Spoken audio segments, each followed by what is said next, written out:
mabibigyan mo lang ng solusyon ang isang problema kapag ka tinanggap mo may problema.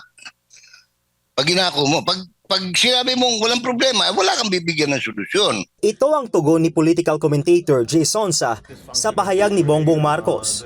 Stable daw ang lagay ng Pilipinas at nagagampanan din daw ng gobyerno ang tungkulin nito sa mamamayang Pilipino. Sinabi rin kasi ni BBM na ingay lang din daw ang mga ipinupukol na iba't ibang isyu sa administrasyon, kabilang na ang umano'y korupsyon at pagtaas ng presyo ng bilihin. Ani Sonsa, wala raw mangyayari sa administrasyon kung hindi tatanggapin ng gobyerno na may problema ang bansa. Sa kabila nito, umaasa si Sonsa na magigising sa katotohanan ang Pangulo sa tunay na sitwasyong kinakaharap ng sambayan ng Pilipino. Samantala, kinwestiyon din ni Sonsa ang pagtaas ng presyo ng mga poultry products sa merkado sa kabila ng mababang farm gate price. Mismong mga gumagamit na ng itlog ang nagsasabi na mukhang hindi na humakatwiran. Dahil okay lang kung mahal yung angkat, no, galing doon sa poultry, no, papunta sa merkado, pero hindi eh. Ani Sonsa, hindi dahilan na pagka tumaas ang presyo ng produktong petrolyo ay tataas din ang presyo ng itlog.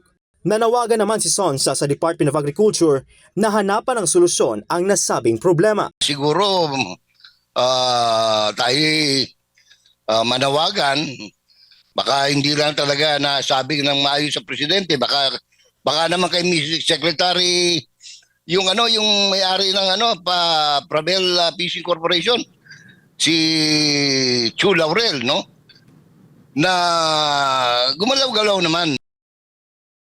Oh, we're quite stable.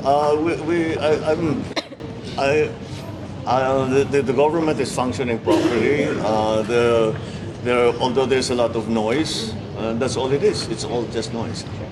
Stable daw ang lagay ng Pilipinas at nagagampanan din ng gobyerno ang tungkulin nito sa mamamayang Pilipino.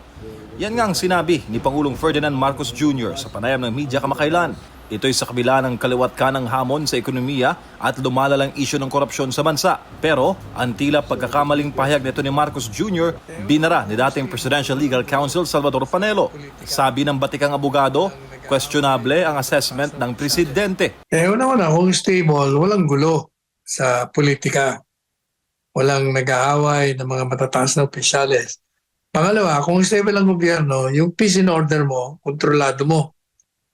Pangatlo, yung terorismo at saka mga kalaban ng Estado.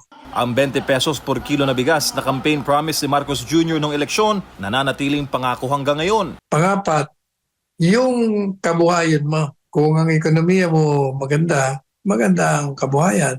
Pero the fact remains, gaya ng mga inilalabas natin sa programang ito at sa iba pang plataforma, nakikita na talagang naghihirap ang taong bayan sa pagtaas ng presyo ng lahat ng bilihin at hindi makontrol yun. So paano mo sasabing stable? Hindi rin pinalusot ni Panelo ang independent foreign policy ni BBM, kaya raw tayo binubuli ng China. Pag dumating ka naman sa foreign policy natin, hindi rin stable. Kaya kita mo ba, tayo binubuli dyan sa West Philippine Sea.